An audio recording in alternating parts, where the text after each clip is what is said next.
I get it. You're busy. It seems like every minute of your day is hijacked by the endless demands of your team, your customers, and the crisis of the moment. I can't help wonder, but if your expertise has become a crutch to your business, stifling innovation, crippling autonomy, and undermining the very fabric of effective teamwork. And that's what we're talking about today on Marc Haine Live.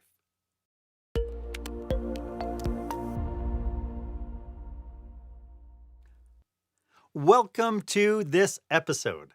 This is where small business owners and entrepreneurs develop new skills to help them create the jaw-dropping, show-stopping experience that their customers and their employees deserve.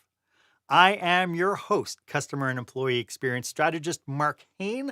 I am so glad that you are investing your time with us today. We're about to have an amazing conversation because my guest for this episode is the construction mind shifter, Jesse Hernandez Jr.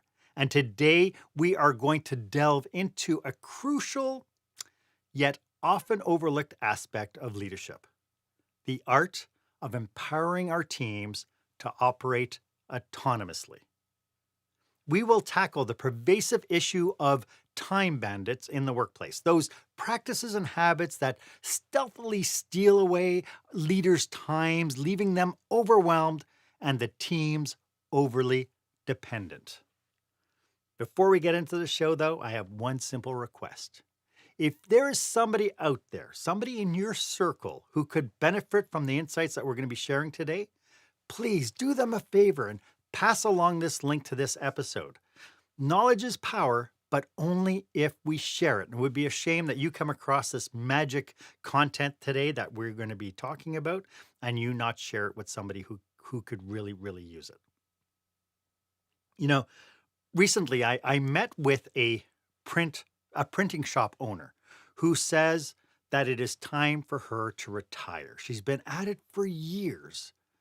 She is the absolute master of all knowledge when it comes to her business operation, and she has been there the whole time. And through all the different iterations of employees that she's had over the last 20, 25 years, she has been the constant within that business. But she's tired. She feels she always has to be there. And maybe you feel a little bit like she does. You know, maybe the line between being a leader and becoming the lifeline of the team has been blurred. We feel the weight of constant interruptions, the endless streams of questions, and the never-ending need to provide the solutions or to be the provider of solutions. This relentless demand on our time and our expertise is not just a minor inconvenience.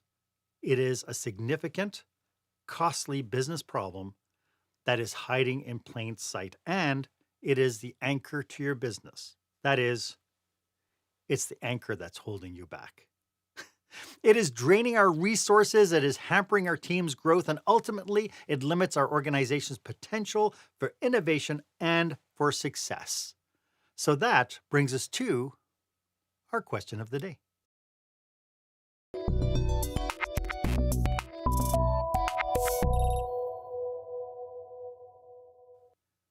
So, have you ever found yourself wondering why, no matter how much effort you put into solving problems for your team, there never seems to be enough time in the day for you to get your work done? And your team doesn't really seem to grow.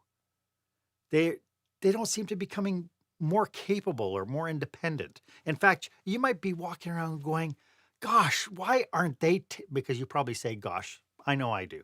But you're probably saying, gosh, I wonder why they're not taking more initiative. I'd love for you to share your comments, your thoughts. Why don't you go ahead and put them in the comment box attached to this podcast?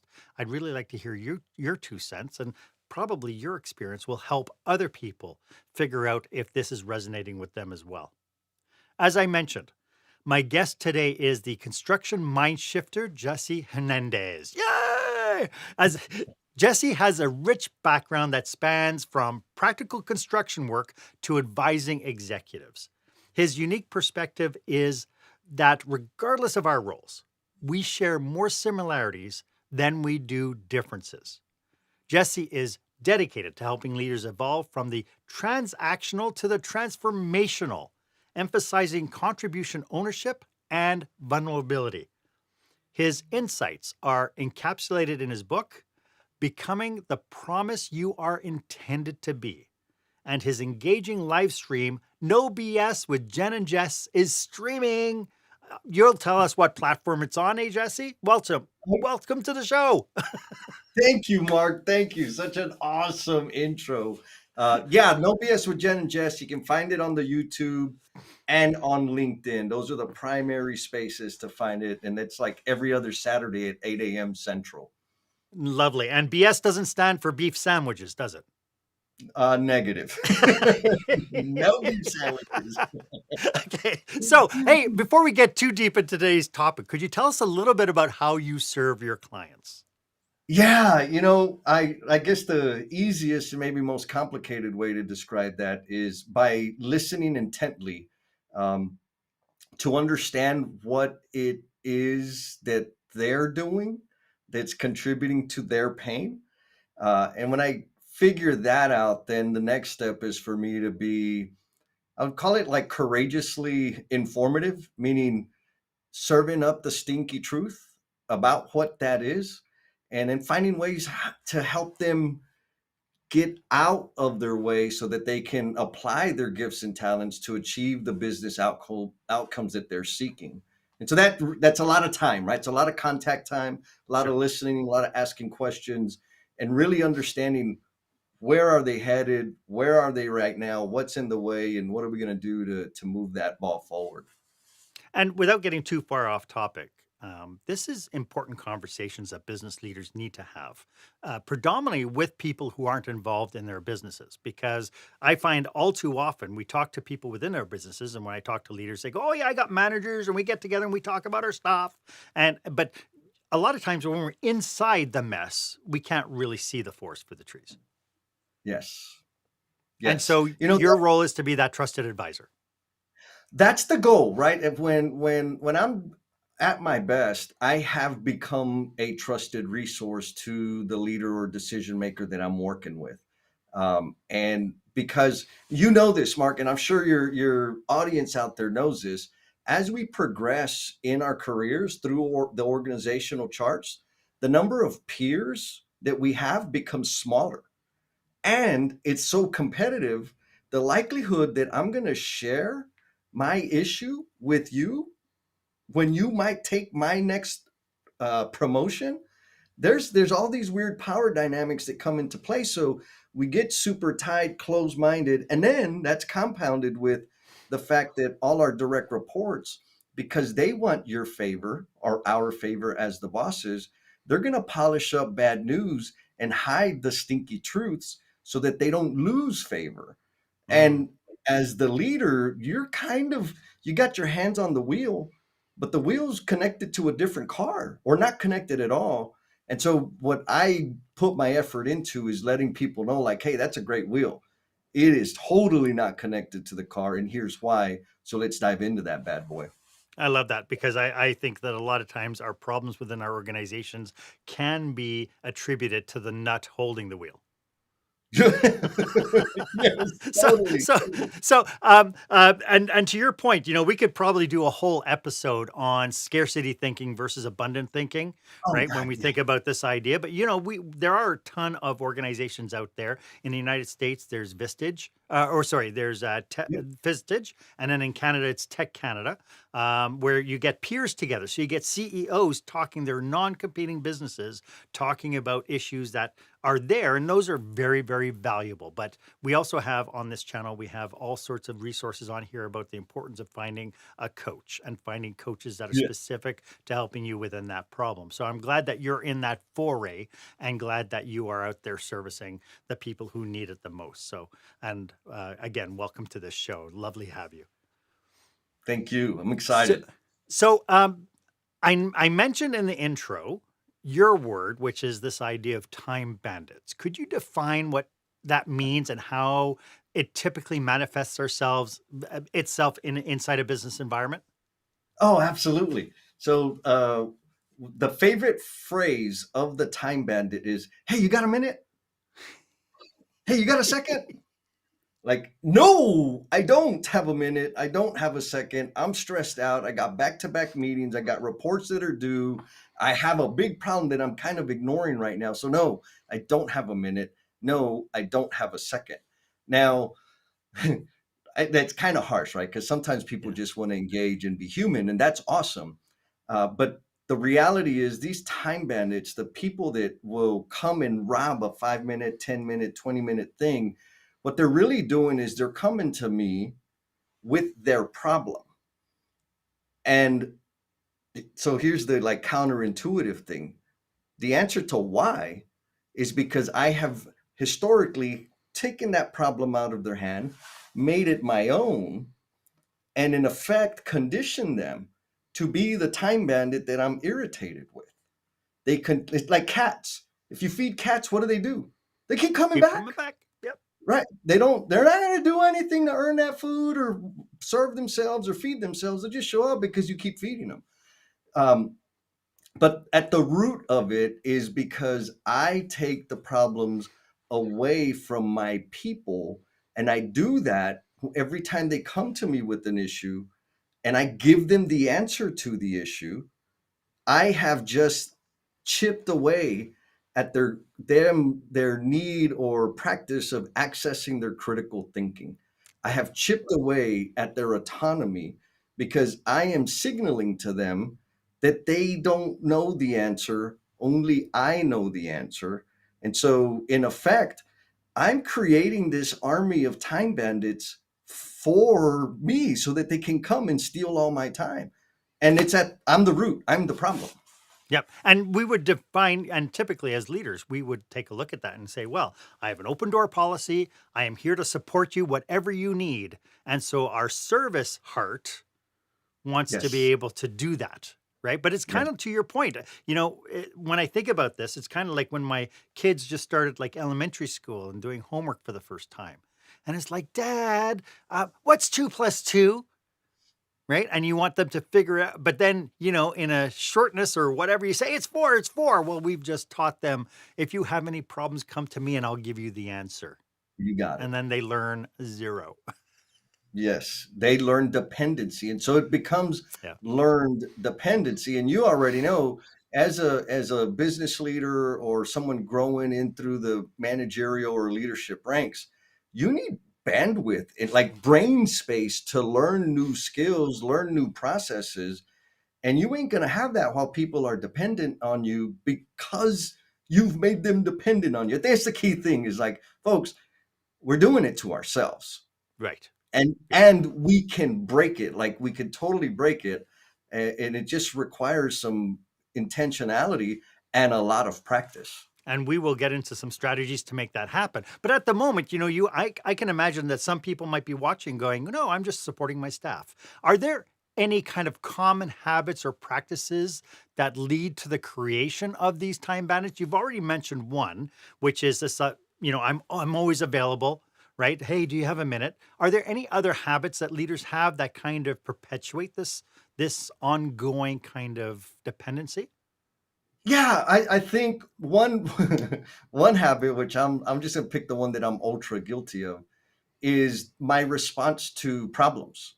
Right? Mm, If I My reaction, I should use the word reaction over response, but if I react punitively, meaning people can tell that I'm upset or disappointed or irritated with the information you just gave me, I create the thing, right? Because now they're like, I don't want to make a decision. I don't want to make a mistake because if I do, I'm going to have to come tell this guy, and this guy's going to lose his mind every time.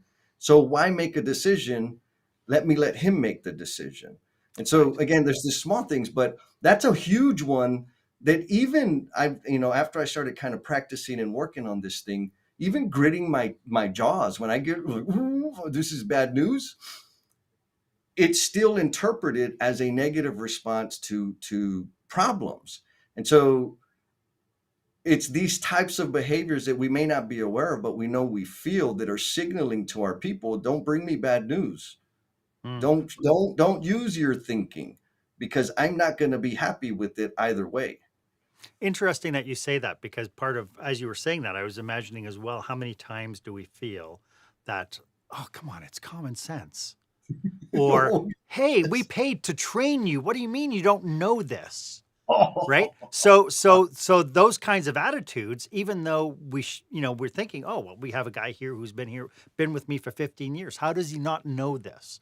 And yep. how that manifests in our body language, in our how we respond, how we breathe, must send that negative message out there as well.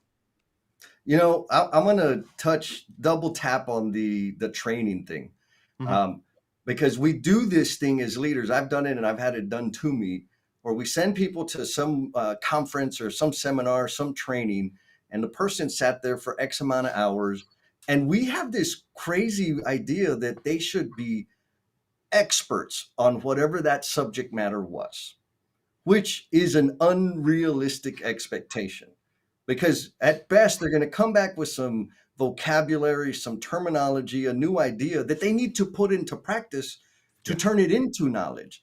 And so I ran a little experiment. Luckily, I didn't get, this was back when I was like had a real job, right? I was working for a company, and my group, we were largely responsible for delivering training. And the big complaint was, we're sending all these people to training and they're still horrible at the thing. Like, well, yeah, because they're learning how to do it. And so it was all the VPs of a central region.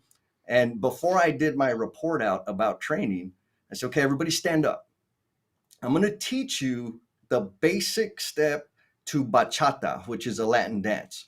And so we went through that, right? 1, 2, 3, 5, 6, 7, hip, da da da da da. Y'all got it? Yes. Okay, played a little bit of music, do it on beat. Yeah, okay, good. I did my presentation. At the end of my delivery of me reporting out, I said, okay, who is going to come up here to walk us through the basic step of bachata? And they all said, like, what in the world are you talking about? Yeah, they all shrugged, like, not me, like, and I'm like, what do you like? What, Jesse, there's no way we could learn it in the 3 minutes. Whoa, time out. You had the training, right? This is the expectation that we put on people, which is not realistic. It's totally detrimental to the effort overall. Yes. Yeah, it's interesting because, to your point, I've had those same conversations. And so, what I do with the leaders is I bring in a skateboard and I tell him the mechanics of working on a skateboard. And I said, let's go out into the parking lot. I want to see you skateboard now. Right. And it's like, but I've had no time to practice. That's the magic word. That's the magic word. Yes, Yeah. yes, 100%. So, you have a phrase for the leaders who jump in with all the solutions. What was it? Solutionizers. That's right, solutionizers or solutionizing, Yeah, yeah. which I loved. It's like we turned it into an active. Hey, have you been solutionizing today? If so, we have Yes. a remedy for you right now. For 9.99. Yes, so yes. so what signs should leaders look for to recognize that they might be falling into this trap of solutionizing?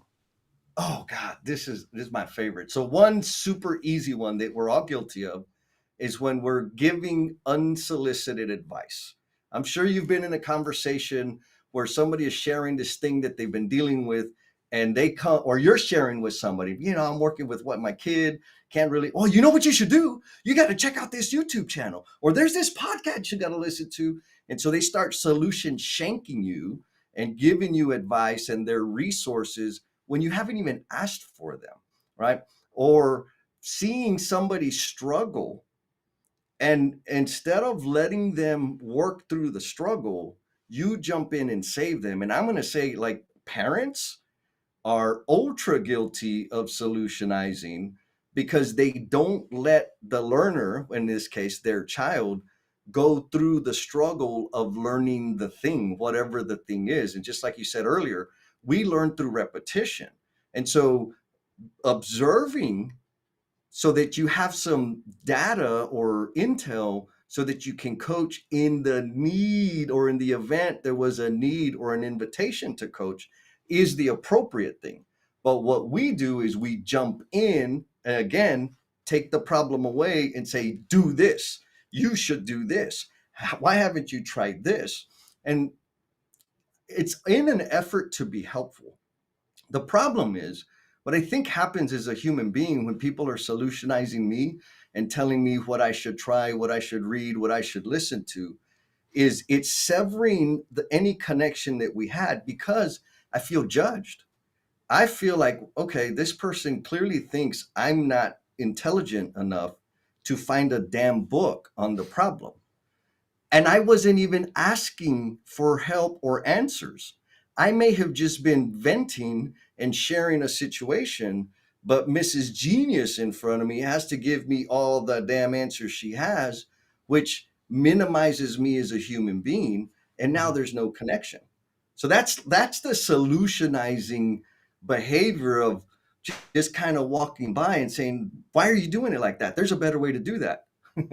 Yeah, Oh, and a hi, how positive are you? a positive indicator of whether or not somebody is solutionizing is if you start off the phrases with "you should" or "you need Mhm. to."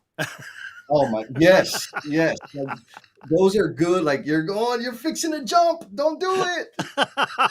Are there any long-term impacts for leaders who aren't addressing this habit that they have? Is there any like what's a long-term kind of consequence to team autonomy and to their business growth, do you think? Oh my God. So I'll say we'll talk about if I combine the solutionizer behavior with the propagation of time bandits. The Mhm, long-term problem there is you cannot progress and grow to the next level because everybody is dependent on you. mhm, You are cut off from the truth and the reality of the problems that the business is experiencing because you have inadvertently communicated to everybody that you don't want to hear about problems. And brother, you know, there's problems, there's all kinds of problems all over the place. And so when I when I was had an abundance of time bandits, like when all my people were dependent on me, I was irritated with, man, people just don't show initiative anymore. That wasn't true. It was me. So I turned off their critical thinking. I turned off their heart and their creativity because I was always losing my mind over problems and bad news. And I was always giving them the answer. And so we'll just say, like, as a middle manager, I hit a plateau. And the number one reason was because the people around me weren't growing. They say, mhm, you got to grow people. Like, no, you just need to hire better people. That didn't, they said, no, you need to learn how to develop capabilities. And so when I started learning how to, instead of giving the answer, solutionizing, or when I started not responding with the answer to the problem and saying, what have you tried? When I started accessing the critical thinking that they actually already have, and some of it is way better developed than mine, they started flourishing and growing. And then little by little, they say, hey, there's this thing happening. This is what I'm thinking. Like, oh, cool. Like, okay, what else? Do it. What do you need from me? So now it's just a bounce back and forth. There's trust, there's support. They know I believe in them. They know I'm going to support them, and they're able to handle more, which gives me more to handle in effect. Now, mhm, in like if I'm further up the ladder, very same thing. I've got to assume that people have the capability to go and drive change. I mean, I ran a group of folks, of change agents, highly skilled and highly talented people. And so my the way I chose to operate was we're going to have conversations about problems. And because we're the leaders of change within this organization, part of your job is to create problems, to face conflict and go there and have the conversations and help people have the awakenings necessary. What that means is you can get a lot of rejection and people are going to get crazy and upset, and I'm going to deal with that. But that's what I'm here for. So if I hadn't developed the callus, if you will, or the capacity to absorb people's negative reaction and not displace that on my people, but just absorb it as a natural course of business because we are driving change, all of a sudden, me and my team, we were able to provide deep and lasting, sustainable impact instead of just kind of the superficial, checkboxy stuff. Right, right. Well, and so you have just kind of teased out kind of the content of this podcast today. And so, what I would like to do is, I would like to get to some solutions because you've just kind of teased out this. You've just given us a 30,000-foot view of what the solution is to get over this. So, I'd like to Yes. delve deeper into it, and we'll get to that right after this. When the spotlight shines on your business, are customers applauding or yawning? In other words, how is your business performing? Make your business a star with the new book, Lights, Camera, Action, Business Operational Excellence Through the Lens of Live Theater by Marc Haine. Marc uses his business and acting experience to help you see your business like a live show, so you can create a performance your customers will never forget. Buy Lights, Camera, Action today at your favorite online retailer or directly at marchaine.com. Welcome back. I am speaking with the construction mind shifter, Jesse Hernandez. Jesse, you've mentioned so many different aspects to a potential solution of making this happen. One of the things that popped out to me like it was a firestorm is the word trust. How much of this catalyst of solutionizing and allowing all this time bandits, how much of this has to do with a lack of overall essential trust? All of it. That is the primary gap. Is we are the social currency, the emotional bank accounts are all spent and overdrawn, which means there is an entire and complete lack of trust. And yet leaders will turn around and go, no, no, no, I trust my people. You know, I think they mean it when they say it. Mhm. But we don't understand that our behaviors are saying the opposite. Right? Like we're completely unaware of it. And part of it is because the conditioning that we've experienced to make it up the ranks, to start our business or to be the manager, leader, VP, whatever, is you get there by competency, right? We get there by learning how to execute, manage things, deliver on timelines, etc. And then we get to this point in our career where the core function is to develop and support people. But we didn't get there because we were developing and supporting our abilities to build people. We got there No. because we were really good at managing things. And then we treat people like things. And there's no room for trust in that type of operation. And it's not okay. Like for whatever reason, the professional space is supposed to be like operating room sterile of humanity, of messiness, of opinions and feelings. Like for some reason, we've adopted this thinking that in order to be a professional, I have to be less than who I am every day. Or more than who you are every day. Or more than. And Yes. because to your point, I think this is all born from the industrial age of I get hired to put buttons on a fabric, and that's all I do. My role is just to button it, move it on, button it, move it on, button it. The skill capacity is very little because it's defined for the lowest common denominator. Now that we've bypassed the knowledge age, now we're in this relational age Oh yeah. where now there's higher demands where before it was like, all I want, industrial age, all I want is your hands. The knowledge age, I want your hands and I want your brain. And now we're saying, now, if we want to succeed, we need the hands, we need the brains, but we also need the heart. Okay. And Yes. so tapping into this now, trust is one thing, but another aspect of it is this idea of, and you mentioned it, is people coming back to practice the skills. And just by its own core definition, where does failure fit in? That's the thing is practice. You're not practicing if you're not failing, right? Like Exactly. Yeah. it is a part of it. And so now we get into this super scary idea of vulnerability, right? Being vulnerable. I mean, there's I'll say there's degrees of vulnerability, right? Mhm. And when we hear the word, especially in the professional space, we assume that that means that I'm going to cry to you, Mark, and tell you all my pains and heartbreaks back from when I was in sixth grade. That is a measure of vulnerability. But saying I don't know is also a measure of vulnerability. Asking for help is another measure of vulnerability. Saying I jacked that thing up and it took me 6 months to build that skill is a measure of vulnerability. And I know for a fact that when I came to terms with that, that it was okay to be human and let people know that I'm not perfect, my life got easier. All the energy that I was putting into suppressing my insecurities and putting up a front and being having a commanding executive presence, all of that was wasted energy. If I'd Yeah. have just said, man, I'm horrible at this thing and I really could use some help. How do you do that? Boom. That my learning curve just went from this to like a little bump. Mhm. But it's But you about tap into embracing people who have the magical superpowers that you're looking for.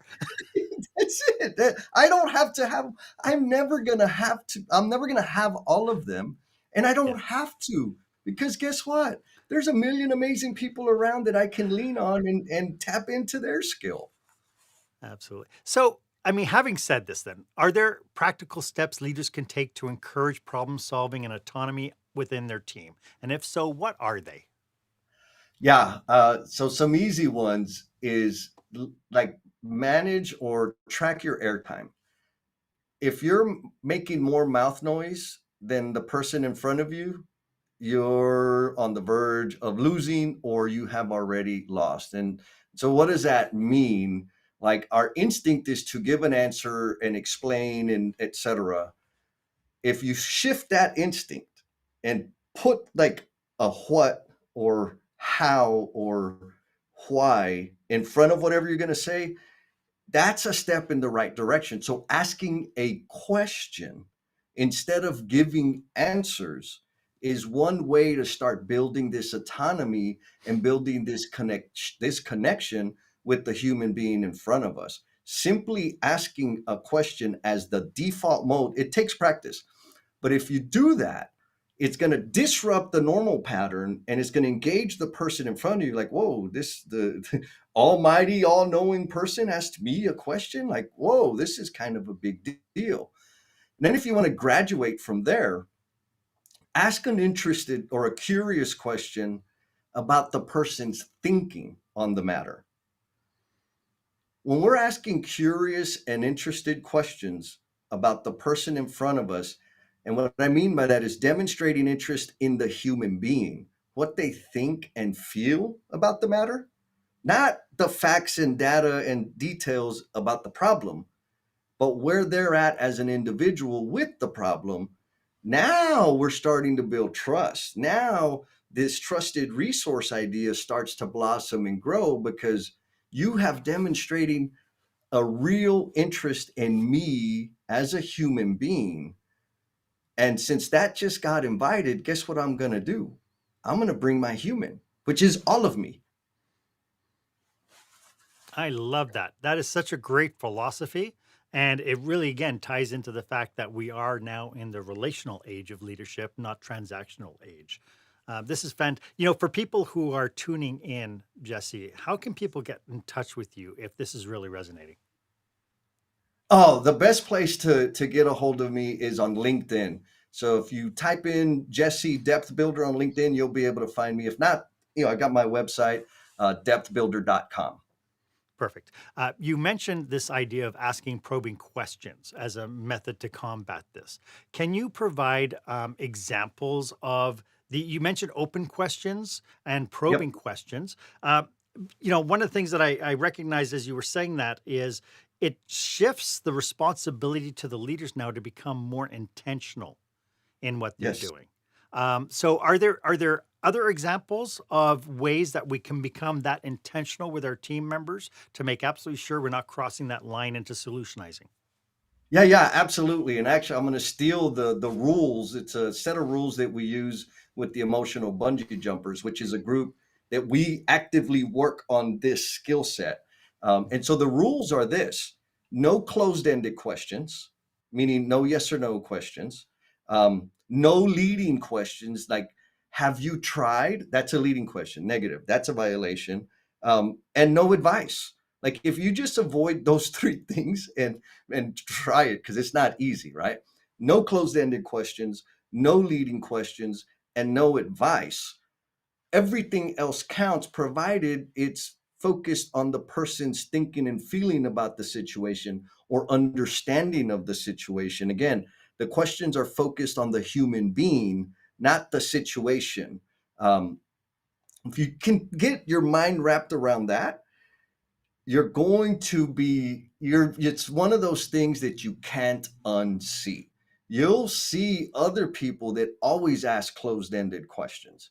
You'll see people that always have sneaky tells where they frame their direction or their suggestion in the form of a question. Or me, the one I'm notorious for is I'll make a statement and at the end I'll inflect my voice to make it seem like it was a question, but it wasn't a question. I made a statement, like I gave direction. There's these things that I would absolutely focus on, and I'll say it one more time. If you can avoid closed-ended questions, you can avoid leading questions, and avoid giving advice, you are on the path to building this mode of interaction that is going to build connection and trust with your people. And I want to add some clarity because people freak out when what do you mean I can't? Like, no. I'm not saying stop asking leading questions. I'm not saying stop. If somebody's on the edge, you need to grab them by the collar and pull them back in. So there is a venue and an appropriate time to tell people what to do and to give advice. Like those things are appropriate. What I'm saying is we are experts at that. And our skill to ask open, curious, interested questions that connect with the human being, I'm saying that that's weak. So add this to your toolbox so you can diversify the way you interact with people. And I promise you, when you build this skill, rather when you're actively working on it, people will notice a difference. They're not going to be able to identify exactly what it is, but they will say like, man, like she's a little different. Like, where's that coming from? I like talking to them. I don't know why, but I love talking to them. And it's because of this. It's because there's so many people that are out there dictating, solutionizing, solution shanking, that when they come across a human being that actually gives me space to share my thoughts and perspective and be a little vulnerable, it's such a profound difference that it's like, wow, that person's magic. And all we did was listen a little more than we talked. Mm-hmm. And I guess that to me, that's really the solution, I think, to my next question, which was how can leaders create a safe space for employees to share their ideas and attempt to solve their own problems? That's it. You invite them in, you ask. I mean, here's a super easy cheat code is when I say I don't know, I've never done that before, I need help, or I screwed up. Like if we say those, because we do those things every day, but if all we have to do is share that with my team, share that with my direct reports, because like for real, as we progress in our careers, our words and our behaviors get amplified by our position, by our title, but we're unaware of it.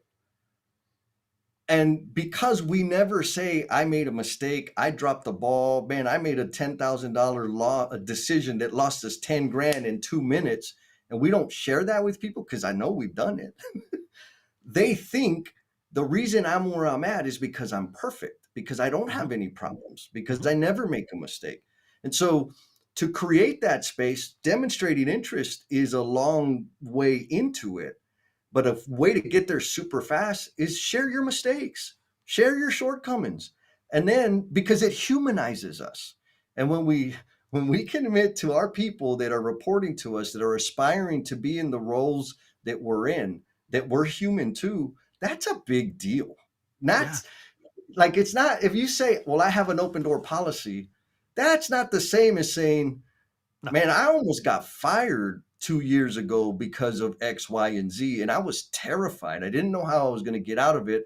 But I got a coach, I got a mentor, I accessed these resources to close that gap. That's going to drive connection, not open door policy. This It's just be interesting. human. What I got from that is, as a leader, model the behavior you want your employees to have.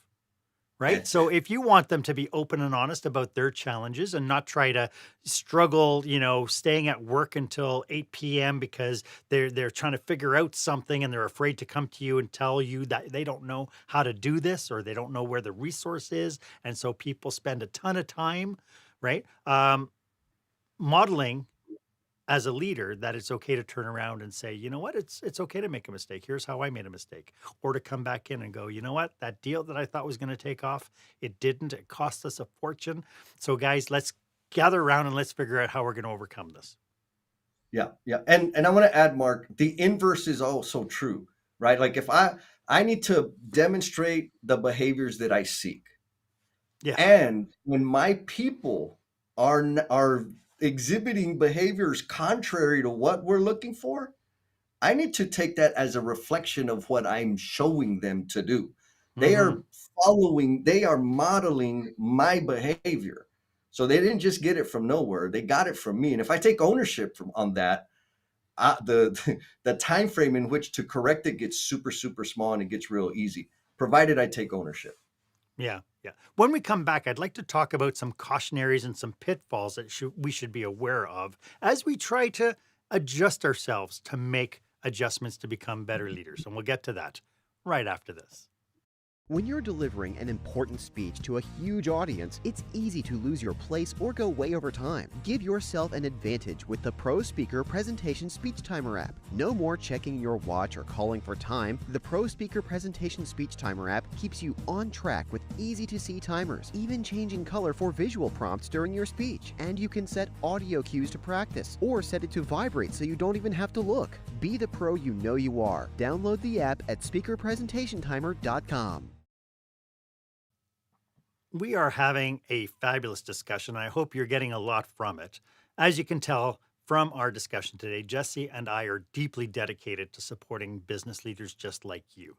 So if you're in the midst of planning a leadership retreat, an industry conference, or you're just needing some expert guidance, we're just a message away. Our link is in the show notes. Feel free to reach out for conversations about your unique challenges or to discuss how we can collaborate to help you achieve your goal. Jesse, this idea of kind of making changes, my fear is always the Band-Aid solutions, right? I'm always fearful that somebody gets some new information and go, okay, that's it. For the next 30 days, this is going to be our focus. What common challenges do leaders face when they're trying to change their behavior from solutionizing to empowering? Yeah, the very first one that comes to mind, Mark, is that I'll use myself as the example because I'm a great, rather horrible example because I was not the nicest guy. When the company wanted to get rid of people, they would put them on my team because they were likely to quit and we didn't have to terminate them because of the way, my maladjusted behavior, my styles. Now, one thing that I've seen a lot of leaders do is they've decided to change, right? They've decided to work on their solutionizer habits, their behavior of minimizing their people. And they forget to account for the shadow that they've casted over themselves. So, what I mean by that is when I've been a jerk for 5 years, there's about 10 years of history that I need to mend. There's 10 years of damages and offenses and micro cuts that I've left along the way that still needs to heal and mend. But because I'm actively trying to be a better person or working to become a better leader, I have the weird expectation that everybody should just forgive and forget all the damage I caused. And if you're not giving people space to heal and mend, you are making a mistake. You will cash in all the social currency, any social currency you build, you will cash it in immediately, because it is fair for them to be cautious or weary or skeptical about this new behavior. One, because it's new. Two, because you're not great at it yet. And three, because you did hurt people, right? Like, that was my story. I used to get super irritated about, like, man, why are y'all still complaining about that? I'm working on it. It's like, yeah, you're working on it, but it's still there. So all the stories, all the damage, all the aftermath of my transactional way of leading and managing is still there. And so I need to have the endurance and the wherewithal to continue forward on the path, understanding that my steps forward are going to be making deposits. They're going to be on the path to becoming that promise I'm intended to be, not just because I decided. I mean, you know how many times I've been on a diet and I wish I could say, well, I decided to be on a diet, so I should have lost 38 pounds right now. That's not how it works. You got to do the work, because there's all these extra layers of insulation that we've been packing on over the years that we have to give time to wear off. Yes. It took that many years to gain it. Don't expect that it's going to come off over a You weekend of got it. doing bench presses and sit-ups. To your point, making the change, this, I can definitely see that when somebody decides, like yourself, you decide at some point, I got to stop being a jerk, and I got to start being a little bit more sensitive to it. As you start making that change, there is still that idea that the trust bank account has been withdrawn severely, and it's going to take time to build that trust. What's the first step, do you think, that somebody who's lost all that trust, what's the first thing they need to do in order to start building it back? Oh, two things. One is own that I overdrew. I Hmm. cashed it all in. I did that. Yeah. Two is ask, how can I make that right? It's very different than saying, I'm sorry, let's start over. Hmm. That's not a good way to build trust. Yeah. It is saying, Mark, I lied to you. How can I make that up to you? Hmm. And you get to answer that. And then I've got, like, okay, I've kind of got us back to center. You tell me what I need to do to make it up to you. I need to go do that. And then it's like, okay, this looks for real. And then we continue doing that, right? And then after that, it's maintaining um, the optimal say do ratio, right? Hmm. When you say you're going to do something, do it. How many times have Yep. you said you're going to do something and you don't do it? Those are little. You're running on the edge there, and so be very careful about what you say and what commitments you make, because everybody's time is leverage. Everybody wants to do good things, and we say yes way more often than we can actually deliver, which also undermines that trust, especially if we're Sure. coming back from an overdrawn trust situation. Yeah. So for the people watching, the idea of this trust bank account was something that Stephen Covey kind of brought Yes. to the world back in the 7 Habits of Highly Effective People. If you haven't read that book, I encourage you to read it, because that is quite a profound statement. I know it definitely had relevancy for me when I first read it, and it made perfect sense that if you deplete your trust bank account to the point where you're going to be withdrawn, you have no trust. So thank you for bringing that to the forefront, Jesse. This has been a terrific conversation. Do you have any last thoughts about what we've been talking about today? Yes, I think the most important thing is, as if you're out on your journey working to become a better version of yourself, um, give yourself grace. Yeah. Like, be graceful and be kind to yourself, because you're not the only one that did it wrong. Yeah. It's gonna be hard. And the fact that it's hard and slow and taking so much effort is not an indication of you being less than. It's actually just proof that you're human. So be graceful with yourself and keep working. Love it. I love it. Yeah. Have grace for yourself, because again, you will trip, you will fall, but it's how you get back up and keep on going. Could you remind everybody one more time how to get a hold of you? Yes, LinkedIn, Jesse Depth Builder. You type that in, you'll be able to find me. I'm super hyperactive on there. And if not, go to depthbuilder.com. Depth like in deep trust, deep commitment, deep vulnerability. Depthbuilder.com, and all my socials and connect buttons and all the stuff are there on the website. And it's all going to be in the show notes right here. So super easy. Jesse, thank you so much. I love your passion. I love how you've kind of shaken the tree to drive through your expertise. And I thank you for sharing with us today. It's been brilliant. Thank you, Marc. Why don't you let me know if this was of value to you? As always, my offer stands.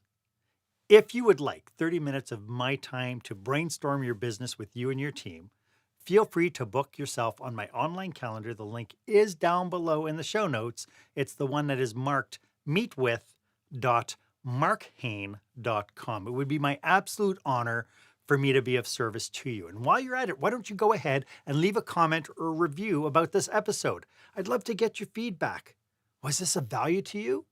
And of course, if you haven't done so yet, make sure that you're subscribed to this podcast, because you'll get notification whenever I bring you fresh new content like I did here today with Jesse.